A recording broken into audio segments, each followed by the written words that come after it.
République pour le 4 février et éventuellement le second tour pour le 18 février 2024.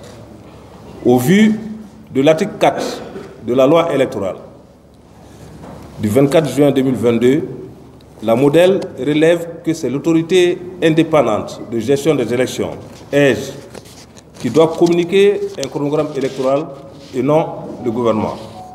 Par conséquent, la modèle attend de l'EGE la publication d'un chronogramme électoral actualisé. Concernant l'EGE, la modèle a constaté que le collège de l'EGE a été installé par le président de la transition le 10 janvier 2023. Selon l'article 24 de la loi électorale en vigueur, les coordinations de l'EGE au niveau des régions, cercles, communes, ambassades et consulats doivent être mises en place 6 mois avant les élections, ce qui n'a pas encore été réalisé. Le délai est réduit à 3 mois au plus, selon l'article 24 nouveau de la loi 2023-01 du 13 mars 2023 portant modification de la loi électorale du 24 juin 2022 portant loi électorale. Aussi, la modèle espère voir la concrétisation rapide de la mise en place et l'opérationnalisation des coordinations de l'EGE sans lesquelles il ne saurait y avoir d'élection. Concernant la relecture de la loi électorale, après la relecture de la loi électorale par le Conseil national de transition CNT, la loi modificative a été promulguée le 13 mars 2023. 3 points principaux ont été revus. Le vote par anticipation des forces armées et de sécurité, l'introduction de la carte d'identité biométrique en lieu et place de la carte d'électeur comme document d'identification de l'électeur et le délai de 3 mois maximum au lieu de 6 mois pour la mise en place des coordinations de l'EGE au niveau des régions, cercles, communes, ambassades et consulats. Concernant le vote par anticipation des membres des forces armées et de sécurité, une semaine avant les différents scrutins, la modèle pense que c'est un élément qui peut donner lieu à des irrégularités électorales majeures. Par ailleurs, l'EGE, qui est responsable de la confection du fichier électoral, doit également apporter des précisions sur la manière dont seraient traitées ces listes électorales spécifiques dans le fichier électoral général. Pour rappel, la loi électorale de 2016, du 17 octobre 2016, avait introduit à son article 87 le scrutin a lieu un dimanche. Dans tous les cas, le scrutin est ouvert aux forces le dimanche précédent pour les membres des forces armées et de sécurité. Ce dispositif n'a pu être satisfait lors des élections communales de 2016 et a été simplement biffé dans la loi 2016-048 du 7 octobre 2016, modifiée par la loi 2018-014 du 23 avril 2018 portant loi électorale. Par rapport à l'institution de la carte nationale d'identité biométrique sécurisée comme carte d'électeur, la modèle observe que les moyens mis en œuvre pour la mise à jour des données des citoyens sont insuffisants, notamment le nombre des lieux et d'équipes de travail sur le terrain en charge des demandes à traiter.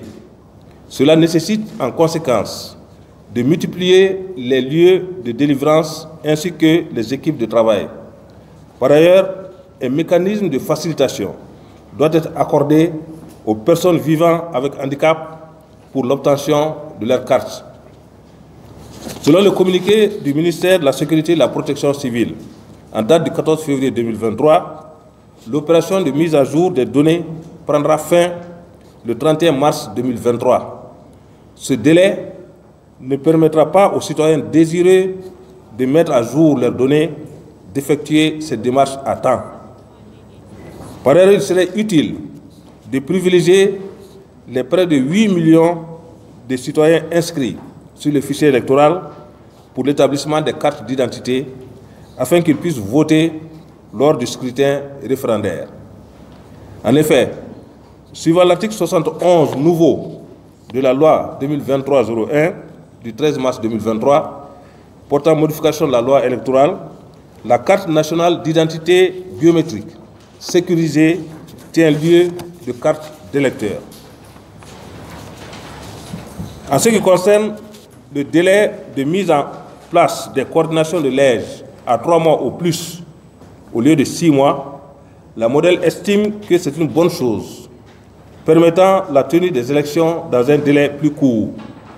Toutefois, des dispositions doivent être prises par l'EJ et les autorités pour l'effectivité de la mise en place et de l'opérationnalisation des coordinations de l'EJ sur l'ensemble du territoire, à savoir les régions, cercles et communes, et à l'extérieur dans les ambassades et consulats. Objet de la lettre d'information de l'EJ du 24 février 2023 adressée aux partis politiques et à la société civile.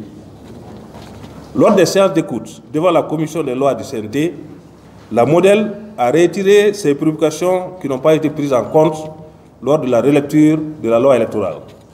Il s'agit notamment de la définition des contours de la gestion des observateurs nationaux et internationaux par l'EJ, prévu à l'article 4 de la loi électorale, et les attributions de l'observation électorale en permettant aux observateurs d'être présents à toutes les étapes du processus électoral, y compris aux différents niveaux de centralisation des résultats provisoires et définitifs.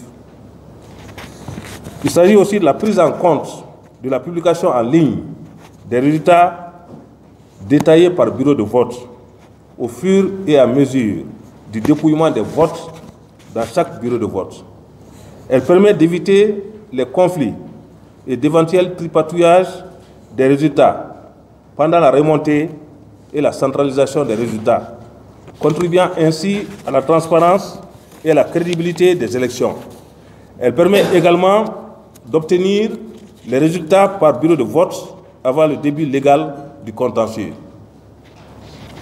Concernant le projet de constitution, dans un communiqué en date du 15 mars 2023, les autorités de la transition ont annoncé que le projet de constitution a été validé par le président de la transition et qu'il sera présenté aux forces vives de la nation le 20 mars. Une vulgarisation du projet auprès de la population malienne est également envisagée. La modèle a analysé le dit projet principalement sur les aspects électoraux. Ainsi, elle salue les avancées comme la reconnaissance du rôle de la société civile, le renforcement des droits de l'homme, avec la garantie de protection des droits des personnes vivant avec un handicap, la prise en compte des droits de l'enfant et l'interdiction expresse de l'esclavage. Elle salue aussi l'introduction des normes et conventions internationales, comme la déclaration de Bamako de 2000, le protocole additionnel de la CEDEAO de 2001 et la Charte africaine de la démocratie, des élections et de la bonne gouvernance de 2007 dans le projet de constitution. En effet, le chapitre 5 du projet de constitution intitulé « Des forces armées de sécurité » énonce clairement et pour la première fois que les forces armées et de sécurité sont chargées de la défense de l'intégrité du territoire national, de la protection des personnes et de leurs biens, du maintien de l'ordre public et de l'exécution des lois. Elles participent aux actions de développement économique, social et culturel suivant l'article 89 du projet de constitution.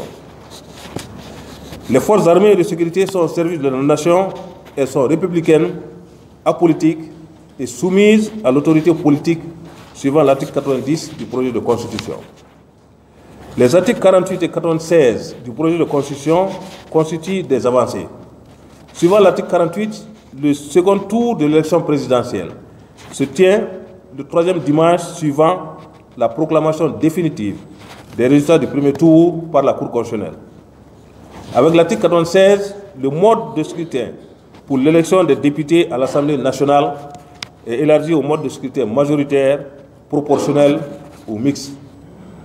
Toutefois, la modèle attire l'attention sur des modifications supplémentaires concernant la loi électorale et une relecture de la loi organique 02-10 du 5 mars 2002 portant loi organique fixant le nombre, les conditions d'éligibilité, le régime des inéligibilités et des incompatibilités, les conditions de remplacement des membres de l'Assemblée nationale en cas de vacance de siège, leurs indemnités et déterminant les conditions de la délégation de vote.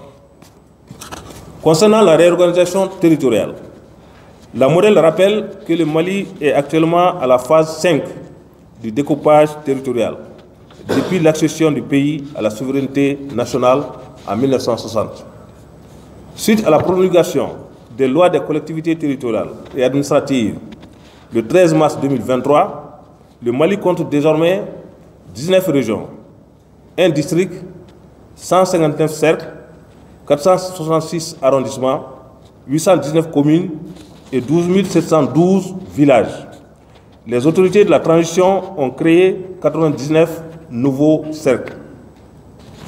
Avec le souhait exprimé des autorités de la transition d'opérationnaliser toutes les nouvelles entités avant les prochaines élections, la modèle s'interroge sur la disponibilité des ressources humaines, matérielles et financières pour mener à bien ce projet.